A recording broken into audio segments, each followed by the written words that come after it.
আমার মনটা বড় খারাপ হয়েছে। এই জন্য আপনাকে কি জন্য বসিয়েছিলাম, আপনাকে কেন বসিয়েছিলাম? 9 মাস আপনি কি সেই পথে এগুতে পেরেছেন? পারেন না। না পারার কারণ আমরা জানতে চাই, না পারার বিষয় আমরা জানতে চেয়েছি।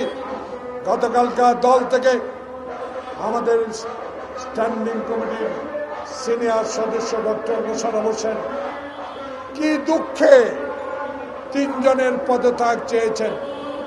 তার দুঃখটা এই, আমরা তো চাই না আপনাদের পদত্যাগ, আমরা তো আপনাদের বসিয়েছিলাম। বাংলাদেশের মানুষ যেই জন্য আন্দোলন করেছে, একটি নির্বাচনের জন্য 9টি মাস অতিবাহিত হলো, কেন এখনো নির্বাচনের ম্যাপ দেওয়া হচ্ছে না? তাই আজকে কাদের পরামর্শে, সলা পরামর্শে, কাদের কান কথায় এখনো নির্বাচনের তফসিল ঘোষণা করা হয় নাই।